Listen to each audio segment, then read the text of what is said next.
Blessed. I'm out there, we don't know. Alright. Yeah? Alright, that's fine.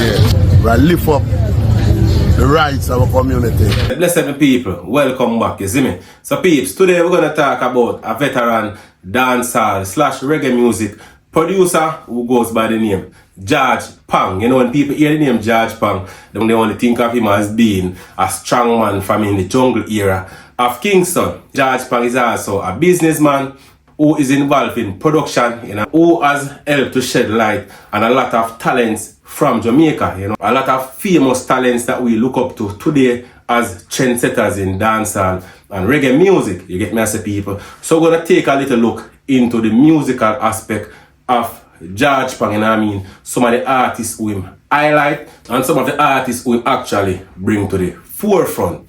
You get me as a people? Today we're now looking into, you know, that is the aspect of George Phang that we're looking at now, because you know there are a few subscribers who ask if George Phang is really a music producer, you know what I mean, people. Hence I am doing this little video to highlight George Phang, the producer, and some of the artists who he assisted in bringing to the forefront. George Phang was born on the 29th of March in the year 1956 in St. Andrew, Kingston, Jamaica. As we say, George Phang is one of them youth that grew up in the rough areas in a jungle. Is the master people. You know, George Phang eventually become an adult and him have the business. George Phang eat our food. You know, people look up to George Phang, and you know, George Phang had strong political affiliations, and as such, you know, George Phang was looked upon as a strong man or a era than in a particular area of jungle in Kingston, Jamaica, you know what I mean, people, a very gritty era. So George Phang is an individual who got his respect. So George Phang was doing his thing, you know what I mean, he got contracts from the government to make food, but George Phang also started his own music label from back in the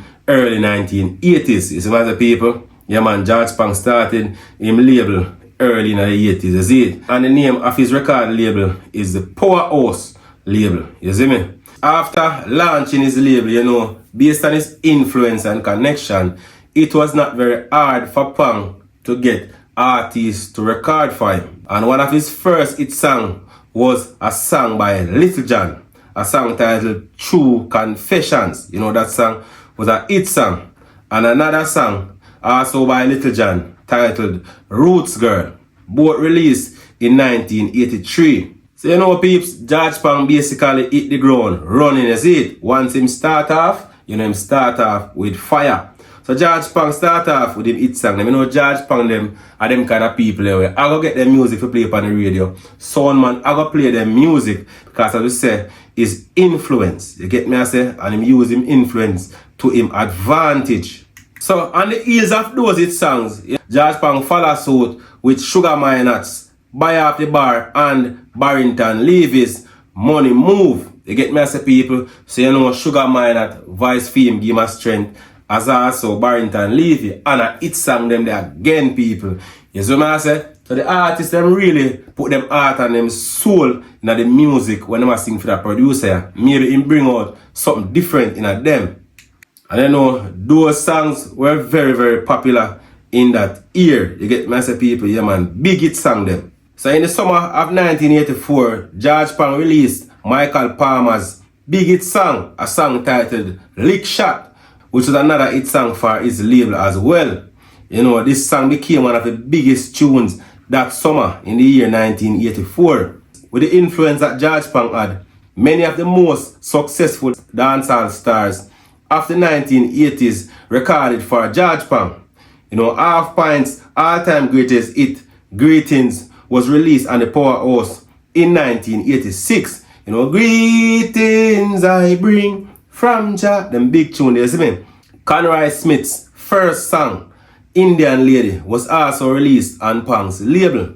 Other top artists that recorded for Powerhouse record label are artists such as Josie Whale, Freddie McGregor, Nitty Gritty, Tenor Saw, Little John, Brigadier Jerry, Barrington Levy, Admiral Tibet, Al Campbell, Charlie Chaplin, Cutty Ranks, Dominic, Echo Minot, Frankie Paul, Gregory Isaac, John Wayne, Yellowman, Super Cat, General Echo, and some more big artists. You get me, I say, people? So you know, as with a lot of the producers in today's day, people, you know, Phang was never a man who really make him own rhythm them. You know, Phang used to get him rhythm them mostly from Sly and Robbie. You see what I say? Yeah. Sly and Robbie gave him a significant advantage over the other producers, because you know Sly and Robbie are some big producers who know how to knock some big rhythm.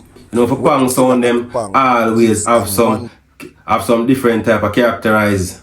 You know, his sounds were characterized by the abundant use of reverb and the snare of drums. So people, in the late 1980s, you know what I mean, towards the early 1990s, George Phang stopped producing music. Phang was a key influence on Philip Fatis Burrell's move into record production. So you know, people over time, because of the whole heap of corruption in the music and mix up and all kind of stuff, and the fight and so on and so forth, you know, George Phang decided to hang up him cap when it comes to music production. You see what I say? Because you have to be out there. You know, one at a time, George Phang almost lost his life in a shooting incident. You know what I mean? George Phang was shot several times.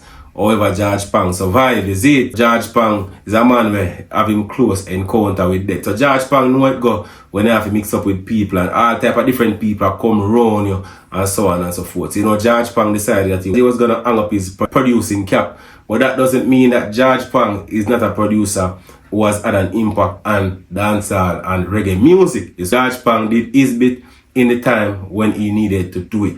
You get me, I say, people. Anyways, you can leave your views in the comment section. As I will always say, my people, I stand corrected if I have made an error. Yeah? You can put the correction in the comment section. You know, this is an interactive vlog. You get me, I say, people? So you can leave your views in the comment section. As also, you can like, share, and subscribe. Peace.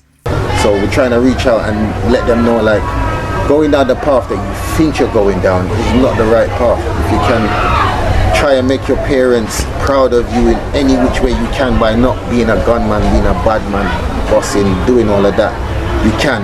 You know, like, anything you would like to say that just to get that point across, you're I wouldn't say big man, but you're someone that people would listen to. You understand what I'm saying? Well, first and foremost, you know, I love the youth them really look into themselves and see badness thing now going over bridge more than you end up in a prison or you're dead. Seeing? And one of them make them parents proud, brethren. Although some of the parents them really now show the kids them the right way still, you know. Some of them negative against them picking them too, you know, brother. Seeing? Them tell them picking all kind of thing will come out of them mouth, and them think that them think that one of the thing where cause youth them fair go that road at all. Seeing? Cause the parents them not positive.